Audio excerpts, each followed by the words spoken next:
कार्तिक मास महात्म्य अध्याय 4। जय श्री कृष्ण। आप सभी का दिन शुभ और मंगलमय हो। आज आप सुनेंगे कार्तिक मास महात्म्य में आगे का अध्याय। और आज के अध्याय का शुभारंभ करने से पहले आप सुनेंगे कार्तिक माह स्नान की कथा। एक समय की बात है, किसी नगर में एक बूढ़ा व्यक्ति रहता था और उसकी 7 बहुएं थी। एक बार कार्तिक का महीना आया और उसने अपनी बहुओं से कहा कि मैं कार्तिक का स्नान करूंगा, क्या तुम इसे निभा दोगी? 7 में से 6 बहुओं ने मना कर दिया, लेकिन बड़ी बहू ने कहा कि मैं निभा दूंगी। बूढ़ा हर रोज सुबह उठता और नदी पर स्नान कर घर आता। गीली धोती को वह बड़ी बहू के आंगन में सुखा देता। जैसे जैसे उस गीली धोती में से पानी की बूंदें जमीन पर गिरती, वैसे ही वह हीरे मोतियों में बदल जाती। धोती से हीरे मोती गिरते देख बाकी 6 बहुओं से रहा नहीं गया और वे बोली कि हम भी ससुर जी को अपने यहाँ नहाने को बोलते हैं। उन्होंने कहा कि पिताजी, आप कल से हमारे यहाँ कार्तिक नहा लेना। बूढ़े ने कहा कि ठीक है, मुझे तो नहाना ही है, मैं तुम्हारे यहाँ नहा लूंगा।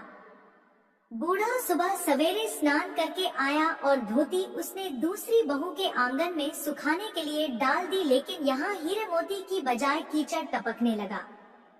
बहू ने यह देखा तो कहा कि आप हमारे यहाँ पाप का स्नान कर रहे हो, इसलिए यहाँ से जाओ और बड़ी बहू के यहाँ ही स्नान करो। बूढ़ा वापस बड़ी बहू के यहाँ आया और कार्तिक का स्नान करने लगा। स्नान करके उसने फिर धोती सुखाई तो फिर से हीरे मोती गिरने लगे। अब कार्तिक का महीना समाप्त होने को था। बूढ़ा चिंता में पड़ गया तो बड़ी बहू ने इसका कारण पूछा। उसने कहा कि कार्तिक स्नान समाप्त होने को है और मेरा मन है कि मैं सारे परिवार को एक दिन खाने का न्योता दूं। बड़ी बहू ने कहा कि पिताजी, इसमें चिंता की क्या बात है, आप सभी को बुला ले, मैं खाना बना दूंगी। बूढ़ा सभी को निमंत्रण देने गया तो बाकी बहुओं ने कहा कि जब तक यह घर पर रहेगी हम खाने पर नहीं आएंगे। बूढ़ा फिर से चिंता में घिर गया कि ऐसे कैसे होगा और सूखने लगा। बूढ़े को सूखते देख बड़ी बहू ने कहा कि पिताजी, अब आपको क्या चिंता है? बूढ़े ने बाकी 6 बहुओं वाली बात बड़ी बहू को बता दी, जिसे सुन वह बोली कि पिताजी ठीक है, मैं खाना बनाकर रख जाऊंगी। और उसने वैसा ही किया। खाना बनाकर रख दिया और अपने लिए 4 रोटी लेकर खेत पर चली गई। इधर 6 बहुओं ने खाना खा लिया, लेकिन जाने से पहले बाकी बचे खाने में कंकड़ पत्थर डाल गई कि बड़ी बहू आएगी तो परेशान होगी। इधर खेत में बैठकर बड़ी बहू कहने लगी कि राम जी की चिड़िया, राम जी का खेत, चुग लो चिड़िया भर भर पेट। मेरे ससुरे ने घर में जगह दी है और मैंने खेत में। चिड़िया को बाजरा डाल वह घर आ गई। घर आई तो बूढ़ा फिर उदास बैठा था। उसने फिर पूछा कि पिताजी, यह उदासी क्यों? सब ठीक ठाक निपट गया ना? वह बोला कि हाँ, सब ठीक निपट गया, लेकिन वह तेरी देवरानियां बाकी बचे खाने में कंकड़ पत्थर व मिट्टी डाल गई। बहू ने कहा कि कोई बात नहीं पिताजी, मैं तो अपने लिए 4 रोटी फिर बना लूंगी। बहू बूढ़े से बात कर घर के भीतर जाकर खाने को देखती है, लेकिन वह देखती है कि जिस खाने में वह सब कंकड़ पत्थर डाली थी वह हीरे मोती में बदल गए हैं।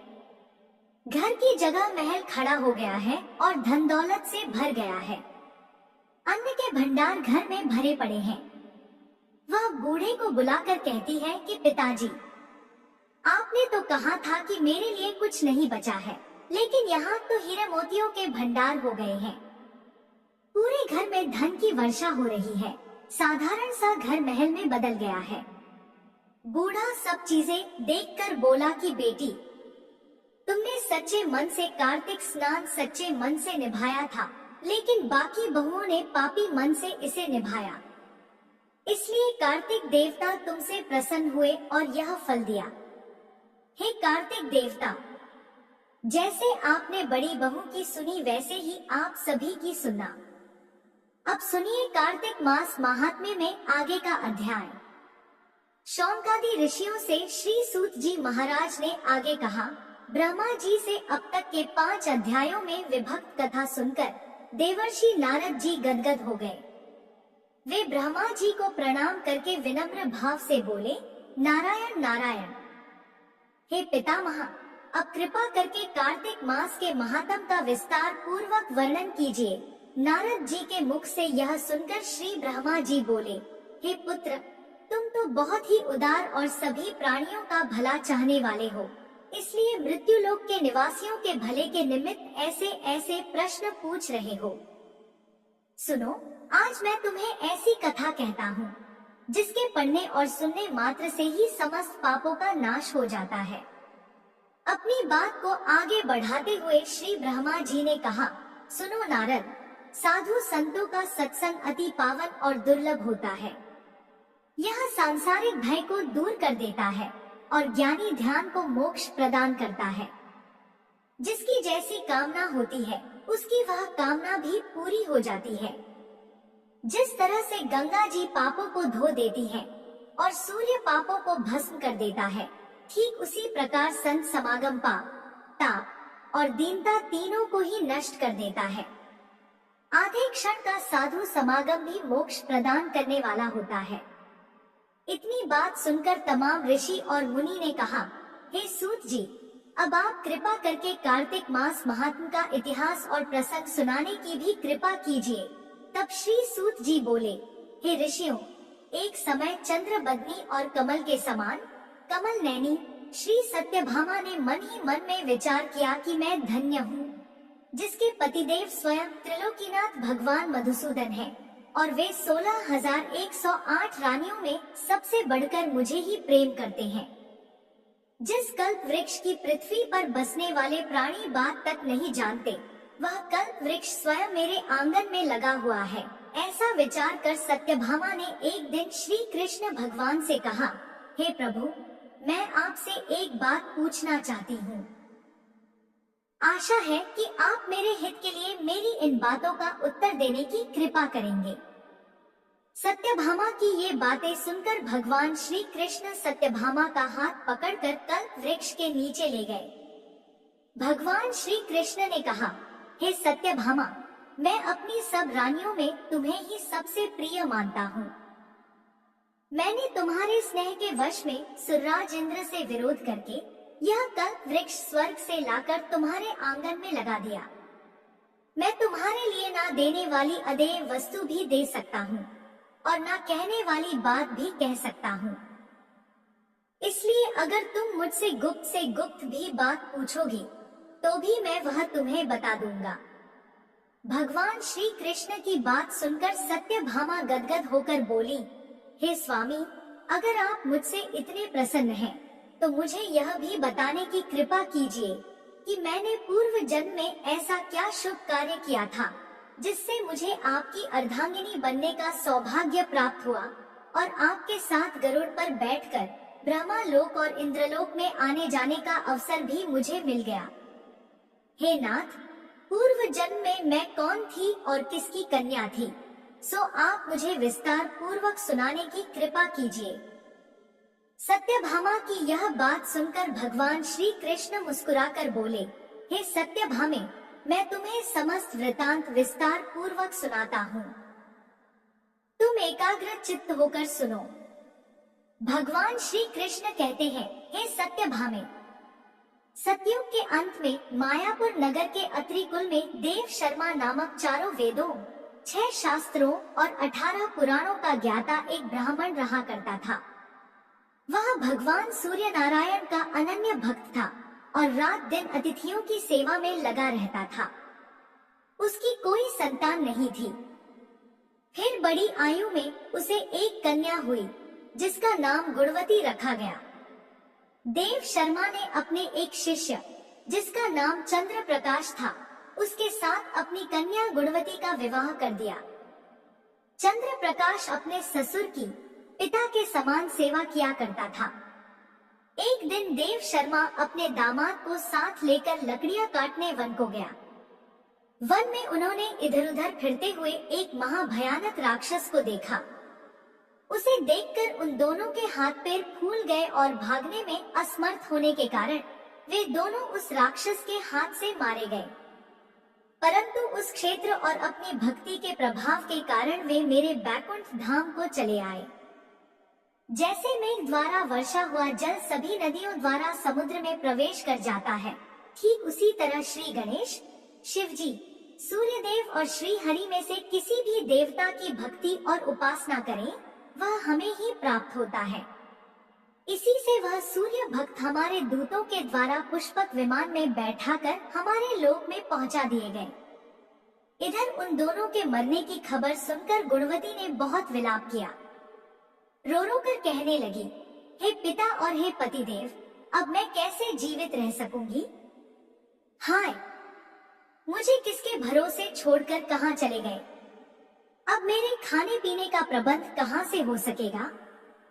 हे तात, मेरा कौन ठिकाना है? इस प्रकार गुणवती विलाप करती हुई पृथ्वी पर गिरकर मूर्छित हो गई। जब उसे होश आया तो उसने घर का सब सामान बेचकर अपने पति और पिता की अंत्येष्टि क्रिया की। फिर संसार से वैराग्य लेकर भक्ति में लीन रहने लगी। इस प्रकार करते करते कार्तिक मास आ गया।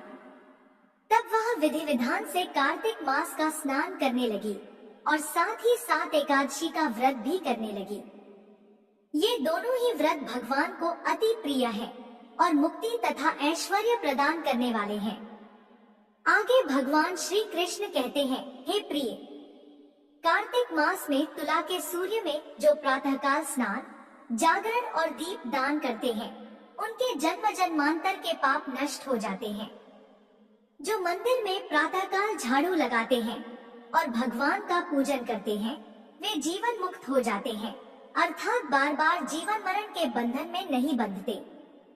जो कार्तिक मास में तुलसी जी का पौधा लगाकर उसकी पूजा अर्चना करते हैं और दीप दान करते हैं, वे फिर इस संसार में दोबारा जन्म नहीं लेते।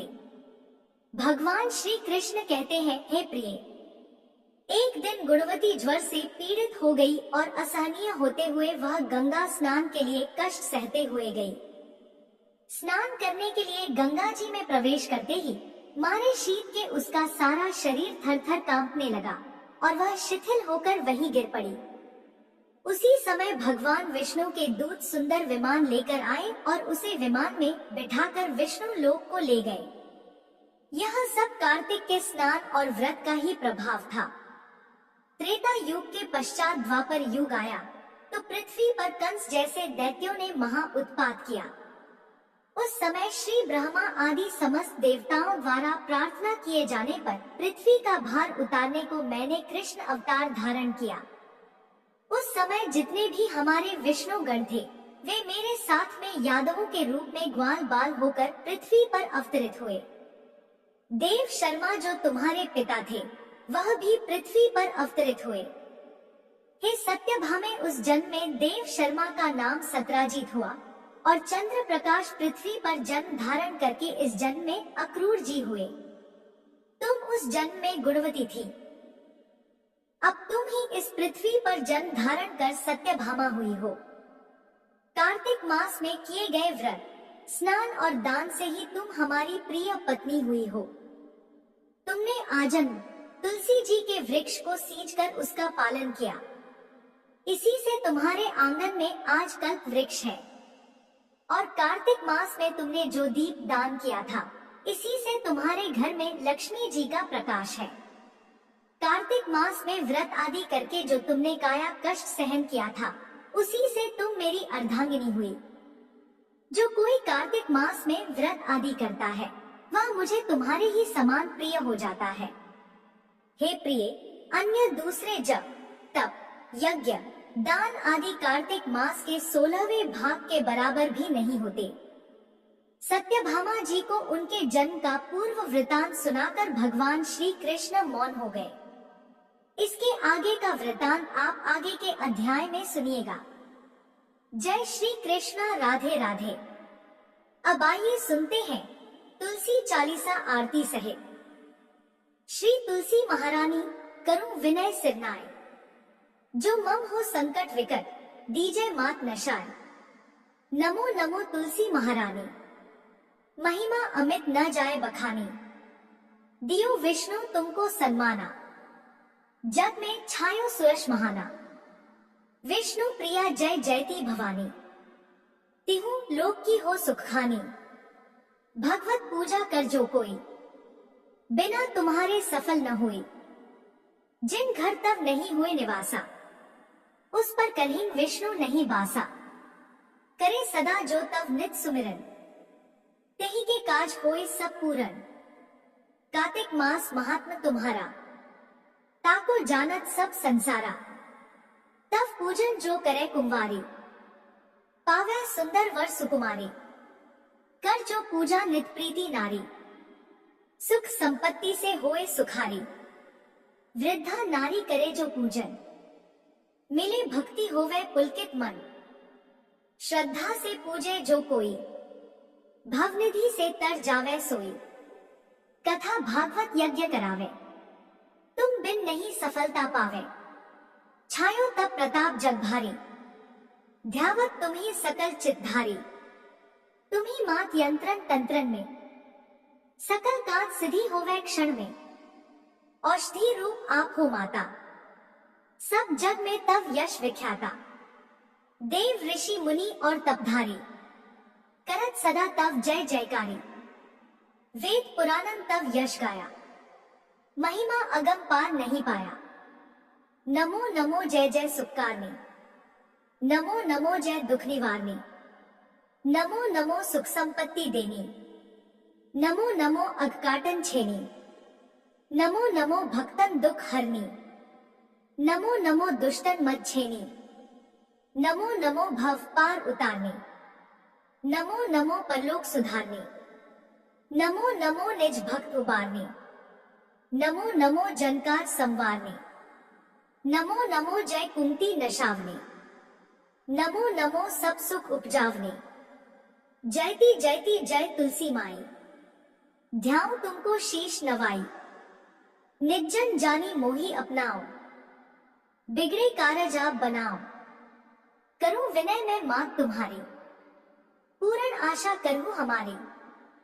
शरण चरण कर जोरी मनाओ, निश दिन तेरे ही गुण गाऊं।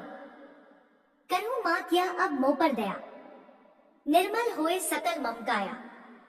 मांगू मात यह बर दीजै, सकल मनोरथ पूर्ण कीजै। जानो नहीं कुछ ने मचारा, क्षमो मात अपराध हमारा। 12 मास करे जो पूजा, ता सम जग में और न दूजा।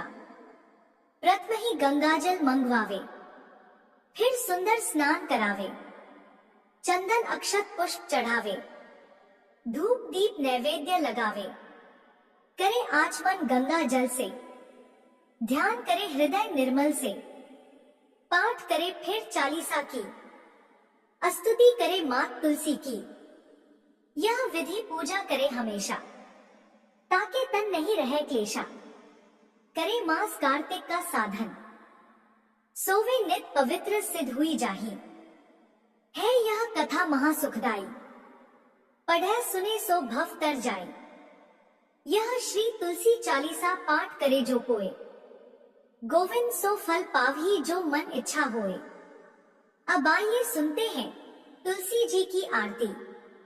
जय जय तुलसी माता, सब जग की सुखदाता। सब योगों के ऊपर, सब रोगों के ऊपर, रुद्र से रक्षा करके भव त्राता। बटु पुत्री है श्यामा, सुर बल्ली है ग्राम्या। विष्णु प्रिय जो तुमको सेवे सो नर तर जाता। हरि के शीश विराजत त्रिभुवन से हो वंदित। पतित जनों की तारिणी तुम हो विख्याता। लेकर जन्म विजन में आई दिव्य भवन में, का मानव लोक तुम्ही से सुख संपत्ति पाता। हरि को तुम अति प्यारी श्याम वरुण कुमारी। प्रेम अजब है उनका तुमसे कैसा नाता। जय श्री हरि विष्णु। अगर वीडियो पसंद आई तो हमारे चैनल को सब्सक्राइब करें। धन्यवाद।